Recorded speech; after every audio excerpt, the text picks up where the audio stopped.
Once upon a time, in a warm little house nestled near a quiet, peaceful street, there lived a very special, small kitten named Milo. Now, Milo was one of the most playful, curious, and kind-hearted kittens you could ever hope to meet. He was full of energy and joy. But there was one thing, just one little thing, that made Milo's whiskers twitch with worry. He was very, very scared of the dark. Every single night, like clockwork, as the sun dipped below the horizon and the lights in the house went out one by one, Milo's brave little heart would start to beat just a little bit faster. The familiar world he knew and loved during the day seemed to transform into something mysterious and unknown, and that feeling of uncertainty filled him with a quiet dread. During the bright, sunny daytime, Milo was the bravest explorer you've ever seen. He was a whirlwind of furry energy. He'd leap and pounce, chasing after beautiful, fluttering butterflies in the garden, his eyes wide with excitement. He'd bat around his absolute favorite toy, a little red ball, sending it skittering across the wooden floors and chasing it with boundless enthusiasm. He fearlessly explored every single corner of his cozy house, from the dusty spaces under the sofa to the highest perch on the cat tree, claiming the entire domain as his own personal kingdom. In the daylight, Milo was a king, confident and in charge. But when night arrived, oh, everything felt so different. The moment the sun said its final goodbye and the moon began its gentle ascent into the sky, a hush would fall over the house. The lively sounds of the day, the birds chirping, the cars passing by all faded away, replaced by a deep, profound quiet. The familiar shapes of furniture and toys began to stretch and warp, casting long, dancing shadows across the walls and floors. And in these moments, brave Milo would vanish.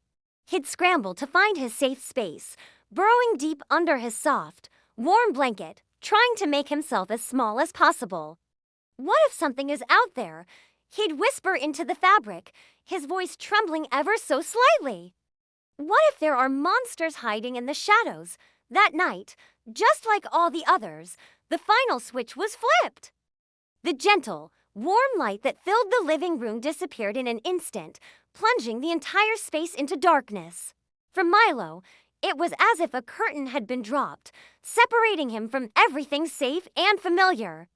The world became a vast, empty void, and he felt completely and utterly alone. His sensitive ears, which could usually pick up the faintest rustle of a treat bag from rooms away, now seemed to magnify every tiny, insignificant sound. He heard a softer tick, tick from the wall. Was it a monster's claw tapping, waiting? Then, from the window, a gentle tap, tap, as a branch brushed against the glass. Was something trying to get in? Each sound, no matter how small, sent a shiver through his tiny body. His ears stood up straight, twitching, trying to pinpoint the source of these terrifying noises. His little paws trembled beneath him as he huddled under his blanket. And meow! Milo cried out, his voice barely a whisper. It was a small, lonely sound lost in the big, dark room. He wasn't the brave explorer anymore. He was just a scared little kitten who wanted the sun to come back. But then, just as his fear reached its peak, something magical happened. A soft, gentle glow began to fill a small corner of the room. It wasn't a harsh, bright light, but a warm, comforting radiance that seemed to push the deepest shadows away. It was coming from Luna, the beautiful night lamp sitting on the bedside table. "Hello, Milo," a kind, gentle voice seemed to hum from the light. "I'm Luna. I see you're feeling a little scared. I'm here to help you."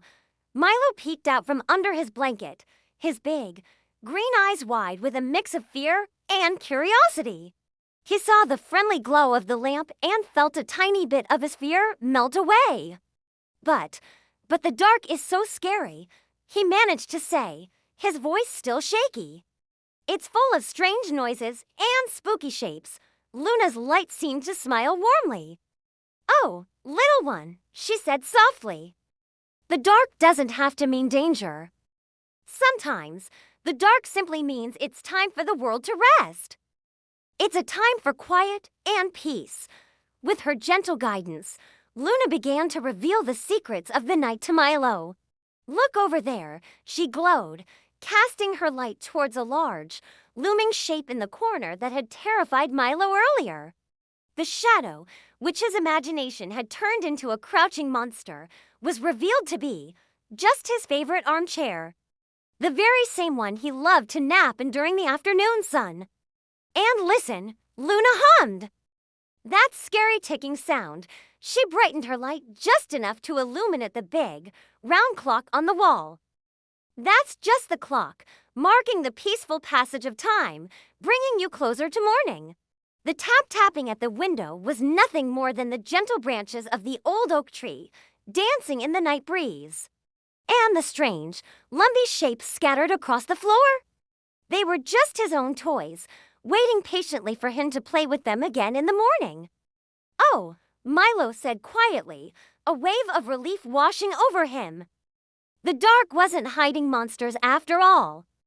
It was just quiet. It was the same room, his same safe home, just wearing its nighttime clothes. The fear began to feel a little bit silly now. Milo took a slow, deep breath, filling his little lungs with the calm night air. This was a big moment for him. Instead of diving back under his blanket, he made a brave choice. He stayed out. He sat up, his posture a little straighter, and he decided to face the room. He listened carefully, but this time, he didn't listen for monsters. He listened to the real sounds of the night, the gentle tick-tock of the clock, the quiet hum of the refrigerator, the distant rumble of a car passing far away. He looked around, really looked, and saw the familiar outlines of his home, softened by the moonlight and Luna's gentle glow. And you know what? Nothing bad happened. The world didn't end. No monsters jumped out. He was perfectly safe. With each passing moment that he sat there, feeling the quiet, a new feeling started to grow inside him. It was a little spark of strength, a little flicker of courage. He felt a little stronger, a little braver. He was beginning to understand that the fear he felt wasn't coming from the dark itself, but from the scary stories he was telling himself about it. That night, for the first time in a long, long time, Milo didn't hide. He walked calmly over to his soft bed, curled up into a fluffy little ball, and tucked his nose under his tail. The room was dark, yes, but it wasn't a scary, threatening dark anymore. It was a calm, peaceful dark. A cozy dark. Luna, the night lamp, continued to cast her soft, comforting glow, standing watch like a gentle guardian. Just before he drifted off, Milo opened his eyes one last time and looked at the friendly light. A small, contented smile formed on his face. "I'm not scared anymore," he whispered to himself, and his words were full of newfound confidence. And with that happy thought, Milo closed his eyes and fell into a deep, peaceful, and dream-filled sleep, feeling safe and sound in the gentle embrace of the night. And what can we learn from our little friend Milo? Well, the moral of his story is a beautiful one. It teaches us that it's completely okay to be scared sometimes. Everyone feels afraid, and that's a normal part of being alive. But it also shows us that the things we're afraid of, like the dark, are often not as bad as we imagine them to be. The dark isn't mean or evil. It's actually gentle and calm, giving us time to rest and recharge. Most importantly, Milo's journey shows us that being brave doesn't mean you're never afraid. Being brave starts with taking a small step to understand what's really going on. It's about looking a little closer and listening a little more carefully. And that, my friends, is the story of how a little kitten who was scared of the dark learned to see the night as a friend. Thank you so much for watching. If you enjoyed Milo's story, Don't forget to like, subscribe, and follow for more adventures.